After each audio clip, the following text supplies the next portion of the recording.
Smart People, jumpa lagi bersama saya Ririn Agustarini. Kita hadir dalam Iptek Talk. Ini adalah sebuah program, Smart Program for Smart People yang mengulas tentu saja hal-hal yang aktual seputar riset, ilmu pengetahuan, dan teknologi. Ternyata kita sadari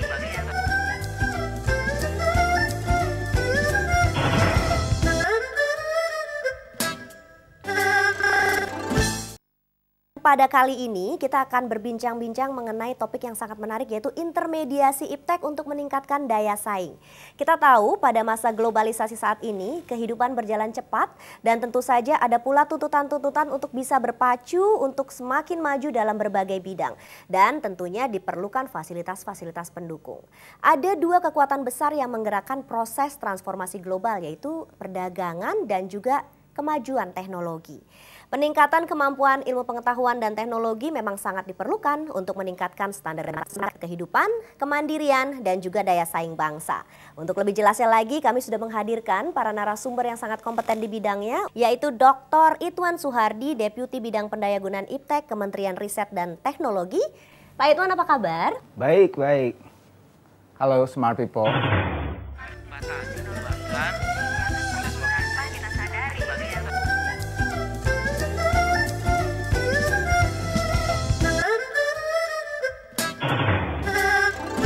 Dan juga beliau ditemani oleh Insinyur Antonius Tanan MBA, MSc, MA, Presiden University Ciputra Entrepreneurship Center. Pak Anton, apa kabar? Luar biasa. Salam jumpa, Smart People.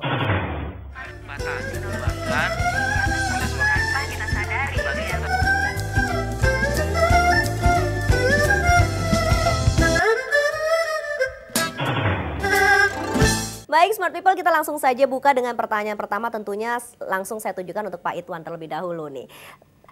Mungkin bisa dijelaskan terlebih dahulu untuk Smart People, Pak Ituan, mengenai apa sebetulnya fungsi dari intermediasi dan sebetulnya seberapa penting intermediasi ini? Intermediasi itu luar biasa pentingnya.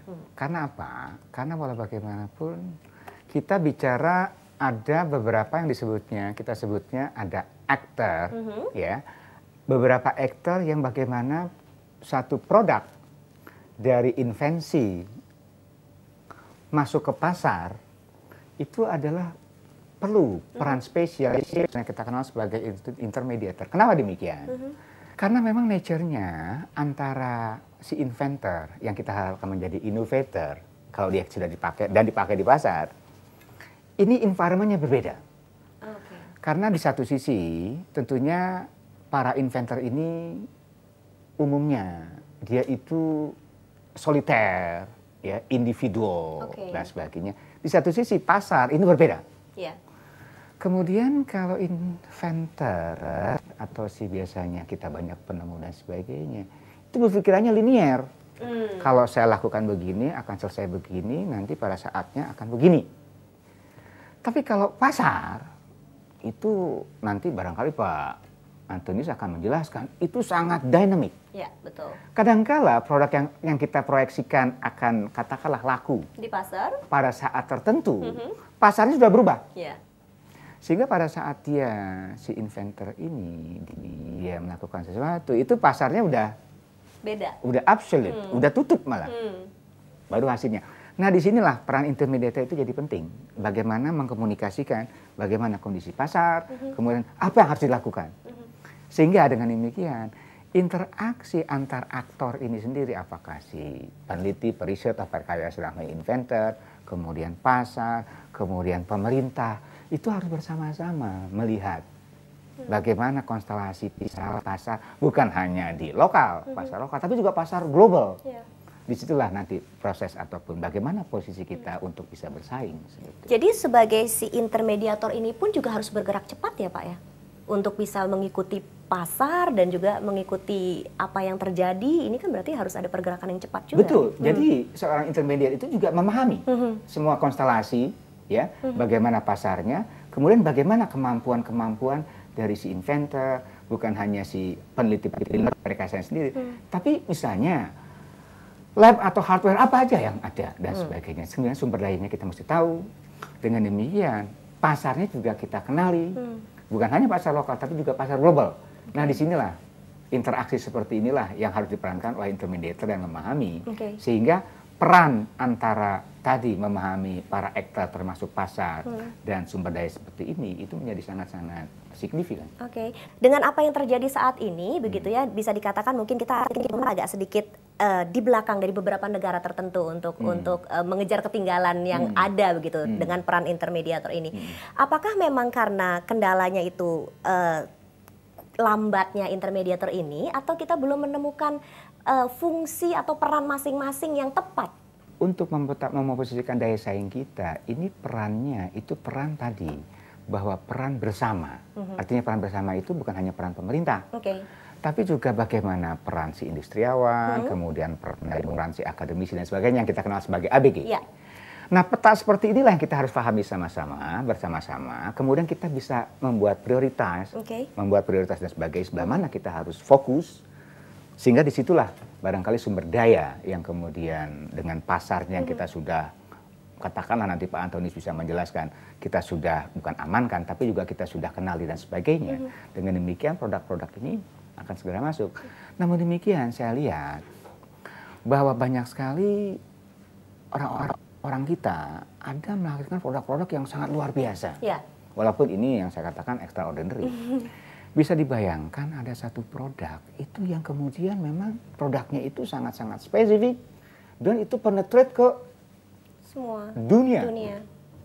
Dan itu semuanya itu juga menggambarkan bahwa sebetulnya kita juga berpotensi untuk memang bersaing secara global. Potensinya ada. Dan saya sudah lihat ada beberapa sampel, beberapa contoh misalnya. Saya ada satu inventor dan sebagainya menghasilkan di bidang tomografi misalnya ya. Dia bisa penetrate itu ke dunia. Kenapa? Karena dia menguasai knowledge-nya itu sendiri dan dia tahu bagaimana pasarnya. Sehingga dengan demikian menurut saya sangat-sangat luar biasa misalnya visinya yang dia tempatkan adalah kami akan menjadi company di bidang tomografi pada tahun 2015 yang terkemuka di dunia. Itu kan luar biasa. Jadinya menggambarkan bahwa kita mampu, kita tahu, dan kita bisa mencapainya. Itu yang luar biasa. Itu yang perlu dicatat ya, mampu, mau, dan bisa begitu ya. Nah sekarang Pak Antonius ini dari sisi akademis begitu ya Pak ya. Kebetulan kan ini juga banyak menciptakan entrepreneurship. Seperti yang tadi sudah disampaikan oleh Pak Idwan, kalau dari kacamata Pak Antonius sendiri, bagaimana ini? Baik, Pak Idwan menyampaikan sesuatu yang sangat bagus sekali. Pertama, kita memiliki banyak potensi. Kedua, kita membutuhkan intermediasi. Saya ingin sampaikan ada dua hal paling tidak tentang pasar. Pertama, pasar itu memiliki minat tersendiri. Pasar memiliki kebutuhan sendiri. Yang menentukan keberhasilan di pasar bukan daripada kualitas inventionnya, tetapi seberapa banyak itu bisa memuaskan pasar. Kalau ingin berhasil di pasar. Jadi pasar memiliki kriteria keberhasilan yang berbeda. Yang itu yang harus dikenal oleh para inventor. Ya. Yang kedua, satu produk bisa sukses di pasar tidak semata-mata tergantung daripada sebuah invention. Pasar itu bisa kita masuki dan berhasil apabila ada sebuah bisnis model yang diciptakan. Bisnis model itu apa? Itu gabungan daripada teknologinya, gabungan dari pemasarannya, financingnya, operationnya, sedemikian rupa. Sehingga ada revenue stream yang masuk ke dalam perusahaan yang menjamin masa depannya. Dan di tiap aspek itu harus ada inovasi. Contoh iPad.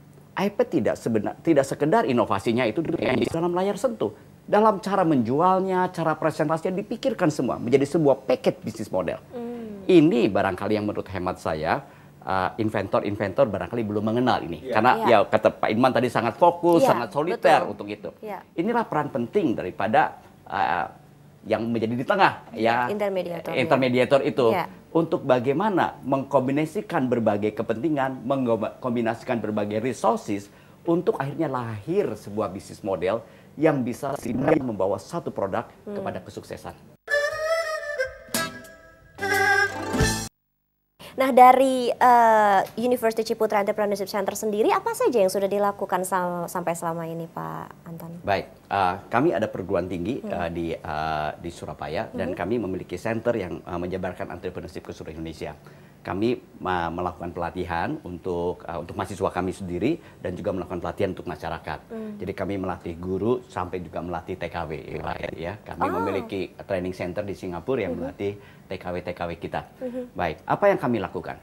Kami melatih mahasiswa kami sejak dini, sejak dia kuliah di minggu-minggu pertama untuk berkenalan dengan entrepreneurship.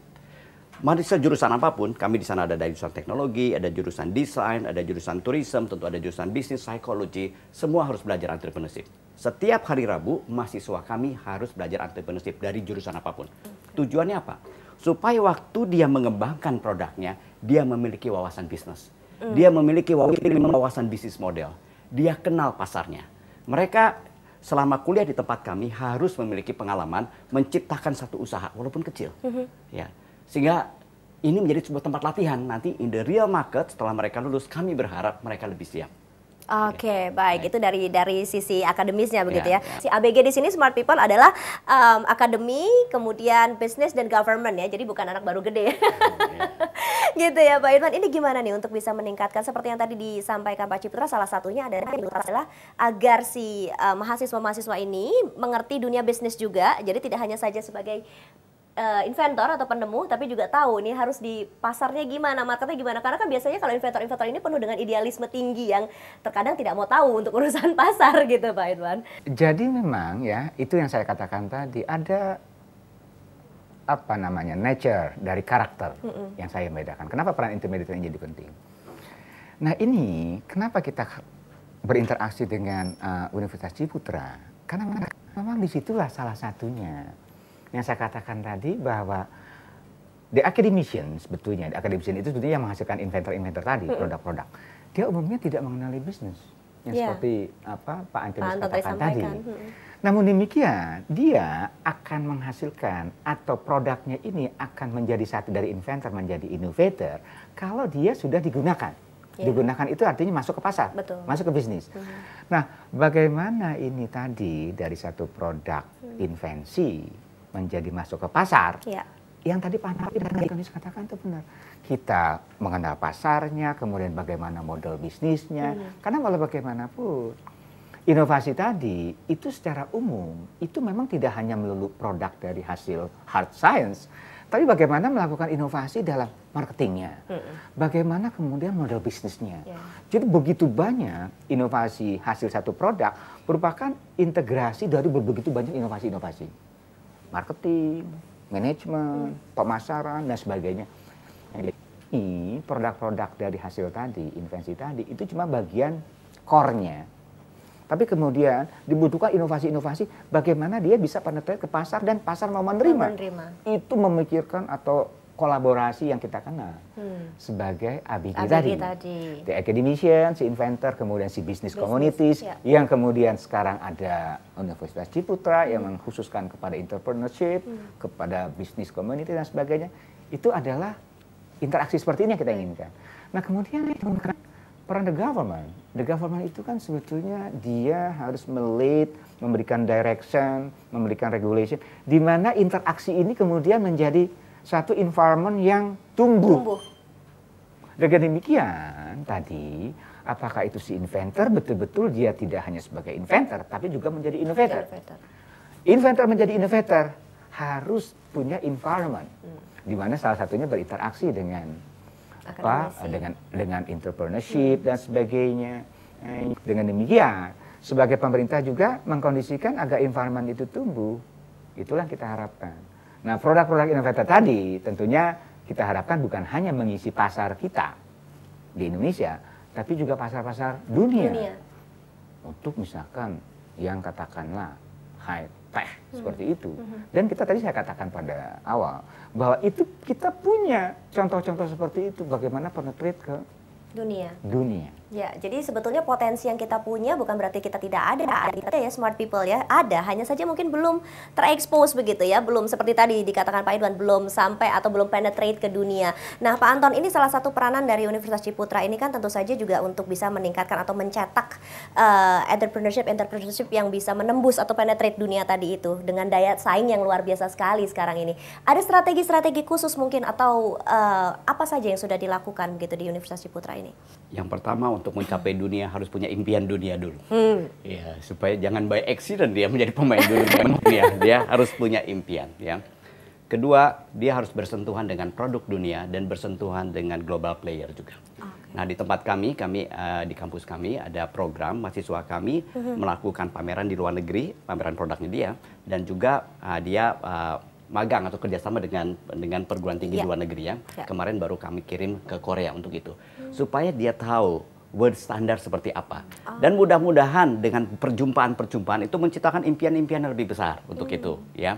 Nah, namun saya juga ingin komentari Pak Idwan, bagus sekali tadi menyampaikan tentang ABG itu ya. Kalau boleh kami usul, kami biasanya mengatakan perlu ada satu lagi ditambah S ya, kami menyebutnya GAPS ya.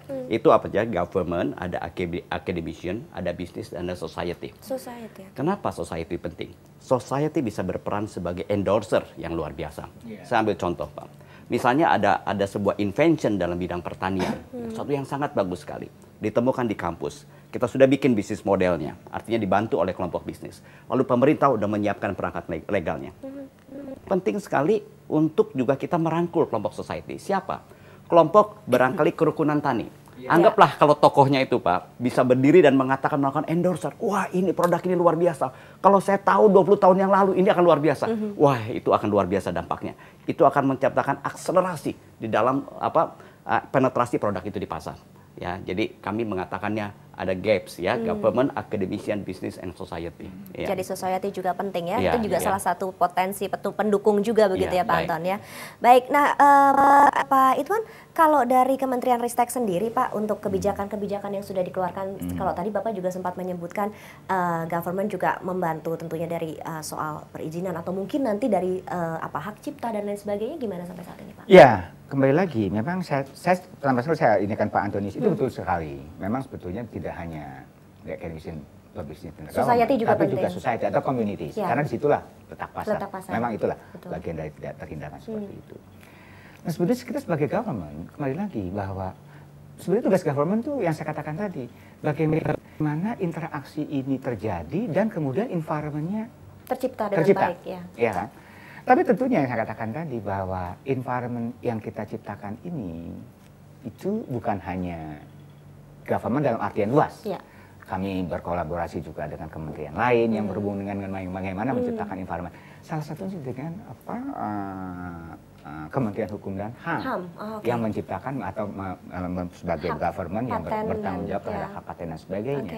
Namun demikian tentunya yang hal seperti ini kembali lagi bahwa utamanya sebetulnya bagaimana si inventor itu kalau kita bandingkan di luar, dibiarkan dia berkreasi, berimajinasi, yang kemudian si environment-nya inilah yang menciptakan atau menjadikan mereka terus untuk berkreasi, berproduksi dalam bentuk invensi-invensi. Kemudian environment-nya inilah, misalnya kami sebagai government, kita berikan insentif, misalnya ya, untuk itu. Bagaimana kalau misalnya kalau mereka menang berkompetisi, kita berikan insentif untuk bisa dilanjutkan, diinkubasi, kemudian masuk ke pasar dan sebagainya. Sebagaimana misalkan kami dengan Universitas Ciputra, misalkan kemarin mencoba men-screen bagaimana sebetulnya dari sekian potensi kita, para pemuda dan sebagainya, menseleksi dari sekian ribu ya Pak Antonio, ya, kemudian kita dapatkan 70, kita berikan, kita fasilitasi, bagaimana kita train sekian lama dan sebagainya, kita lepas lagi misalnya. Itu adalah satu contoh atau bentuk-bentuk bagaimana si government bisa memfasilitasi atau sedikit memfasilitasi agar si environment-nya itu tumbuh. Nah tentunya ini tidak hanya cukup yang saya kerjakan dengan Ristek misalnya dengan Universitas Ciputra. Karena kita populasi kita, kemudian negara kita begitu besar, sehingga kolaborasi dan jejaring ini itu menjadi satu keharusan. Menjadi satu keyword untuk kita bagaimana bisa mereplikasi semua model-model ini dengan jejaring yang bagus ke seluruh, bukan hanya wilayah kita Indonesia yang begini besar, tapi juga dunia. Kenapa saya katakan demikian? Karena walau bagaimanapun sekarang dengan keterbukaan, kemudian dengan fasilitas jejaring yang bagus, dengan perkembangan teknologi IT, kita setiap saat bisa mengakses dunia seperti apa. Sebetulnya hampir dikatakan tidak mungkin kita bisa tidak mendapatkan informasi seperti itu.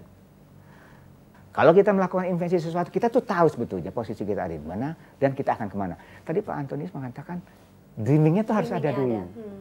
Nah sebetulnya nanti dari situlah kita bisa tahu sebetulnya, oke, kita punya advantage di sini, disadvantage di sini, dan bagaimana kita memposisikan kemana kita ke depan. Nah disitulah kita harus bersama-sama bersinergi bersama ya, baik. Kalau untuk menggali potensi anak bangsa yang luar biasa sekali dari 120 juta lebih penduduk bangsa Indonesia ini, kendala yang masih dihadapi oleh Pak Anton dan teman-teman di Universitas Ciputra apa sebenarnya, Pak? Saya kira kita harus membiasakan anak-anak generasi muda ini untuk berpikir kreatif. Menurut pendapat saya, inilah saatnya kita harus mengkampanyekan penting sekali berpikir kreatif. Sebab inovasi itu mengakar dari kreativitas. Dan kreativitas mengakar dari curiosity. Ya, rasa ingin tahu, kreativitas, inovasi. Ini harus dipupuk sejak kecil. Pendidikan kita harus pendidikan yang memuliakan manusia, menjadi manusia kreatif. Bukan manusia yang pandai melakukan sesuatu saja, tetapi menjadi manusia yang mampu menciptakan sesuatu yang baru, invensi yang baru. Dunia masa depan akan ditentukan oleh mereka yang menciptakan hal-hal yang baru. Kita tidak bisa hanya jadi user aja di Indonesia. Kita tidak bisa hanya jadi follower saja. 240 juta, betul, itu potensi luar biasa. 55 juta anak Indonesia berada dalam dunia pendidikan. 4,5 juta itu yang berada di dalam perguruan tinggi. Kita harus membina mereka menjadi manusia kreatif. Menciptakan invensi-innovasi baru, kalau tidak kita repot. Saya ambil contoh. Setiap tahun kita menghasilkan kira-kira 650.000 lulusan perguruan tinggi. Ya, jadi kalau 8 tahun itu 5 juta. 5 juta adalah penduduk Singapura. 5 juta. Oke. Ya. Jadi apa? Sebenarnya dalam 8 tahun kita punya 5 juta penduduk yang lulus perguruan tinggi semua, satu negara, ya. Nah, namun kenapa Singapura sekarang kok pendapatannya 15 kali daripada pendapatan daripada kita, ya. Itu satu tantangan untuk kita. Untuk kita menurut pendapat saya, tadi Pak Idman betul, semangat invention ini Pak harus didorong terus di perguruan tinggi. Keinginan mencipta dan kemudian dari invention itu didorong menjadi inovasi. Ya. Tadi menarik sekali begitu ya, diawali dari curiosity, kemudian menjadi creativity begitu ya, kemudian akhirnya menjadi inventor gitu ya. Padahal kita tahu ya smart people kalau waktu kecil kita banyak tanya suka dimarahin sama orang tua. Jangan terlalu banyak tanya gitu ya. Kalau kita membuat sesuatu ini buat apa sih gitu kan. Tapi justru di situ sebetulnya. Jadi kalau memang dikatakan dipupuk dari kecil, jadi biarkanlah anak-anak sekarang ini untuk bisa berkreasi semau mereka begitu ya, untuk bisa menciptakan sesuatu begitu ya Pak.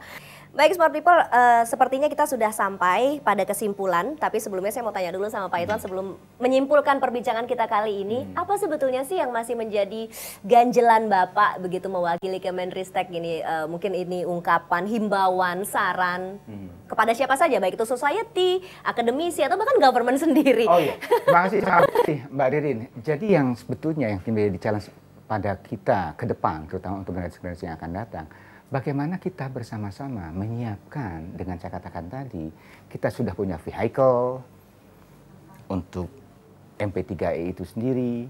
Kemudian bagaimana kita bersama-sama, bukan hanya government, tapi juga yang saya katakan tadi, pelaku-pelaku atau aktor-aktor ini bersama-sama melihat peluang ini dan kita aplikasikan bersama-sama. Tentunya kita masih harus bagaimana banyak sekali bottleneck dan sebagainya. Tapi saya yakin kalau kita bersama-sama semua melihat bangsa ini ke depan, itu sangat-sangat menjanjikan. Nah untuk itu lagi saya juga ingin menghimbau atau juga mencoba melihat nanti pada bulan Agustus ini, ya tanggal 10 Agustus, itu adalah Hari Kebangkitan Teknologi Nasional. Harteknas ya, tanggal 10. Ini juga merupakan satu event yang kita ingin perlihatkan. Bagaimana kita melihat kemarin, sekarang, dan bagaimana akan datang. inilah harapan-harapan kita yang katakan yang akan datang itu adalah kita harus bisa melihat bahwa kita sekarang sudah punya master plan, ya, percepatan perusahaan pengembangan ekonomi itu sendiri, di mana 22 kegiatan itu yang kemudian kita bisa isi. Bukan hanya kita sebagai government, tapi juga bagaimana aktor-aktor yang lain, apakah itu the academician, apakah itu business communities, dan juga tentunya society itu sendiri, dan bersama-sama. Dan ini kita berlari maraton, tidak short term, tapi bagaimana panjang. Kita jadi maraton runner, bukan sprinter, untuk melihat kata-kata 2-3 tahun ke depan, tapi bagaimana kita bisa melihat sampai 2025. Nah inilah yang kita ingin sharing dan melihat dengan optimis ke depan itu seperti apa. Baik, ada yang ingin dilengkapi Pak Antonio, silakan. Baik, saya sepakat dengan Pak Idman dan saya melihat tahun-tahun ke depan peran BPPT ini makin penting, Pak. Khususnya untuk kemajuan bangsa. Risteklah secara khusus ya Pak ya, secara lebih luas ya. Nah, saya ada 2 alasan Pak. Suatu kali saya memeriksa siapa yang menjadi pemenang World Entrepreneur dari Ernst & Young. Itu kira-kira 10 terakhir ya saya lihat. Itu kalau tidak salah 4 atau 6 itulah base-nya base teknologi. Jadi sekarang orang menjadi entrepreneur dan bisa menjadi besar itu yang base teknologi banyak. Ya, itu menjadi peluang-peluang baru untuk anak muda. Terus kemudian satu kali saya menemukan satu buku Pak, bukunya judulnya begini. 40 orang muda yang terkaya umur di bawah 40. Saya lupa 20 atau 40 kira-kira begitu. Kalau Bapak lihat itu semua, basically hampir semua di teknologi semua. Ya. Jadi teknologi ini bukan punya arti untuk menciptakan solusi dalam masyarakat atau menjadikan solusi untuk sebuah masalah yang lain, tetapi ternyata itu menjadi sebuah vehicle yang tadi Bapak katakan untuk seseorang mencapai kesejahteraannya dan akhirnya mencapai kesejahteraan masyarakat secara keseluruhan. Sehingga peran daripada Menristek, BPPT dan semua yang ada di dalamnya menjadi makin penting menurut pendapat saya. Sehingga memang betul Pak, kita harus dukung Pak. Saya setuju Pak. Oke, baik, luar biasa sekali obrolan kita kali ini Smart People. Tentunya apa yang sudah kita perbincangkan mudah-mudahan bisa menjadi satu wawasan tambahan untuk kita semua, dan kita tahu bahwa ini menjadi tanggung jawab kita semua sebagai seluruh bangsa Indonesia untuk bisa menjadi lebih maju lagi, bermimpi seperti tadi pesan Pak Antonius dan juga Pak Idwan. Tetap bermimpi. Saya Ririn Agustarini pamit, jumpa lagi dalam Iptek Talk untuk episode-episode berikutnya, dan tentu saja saya juga mengucapkan terima kasih untuk Pak Idwan dan juga Pak Antonius atas waktunya, dan juga untuk Anda Smart People. Jumpa lagi dalam Iptek Talk untuk episode-episode berikutnya. Terima kasih, sampai jumpa. Salam.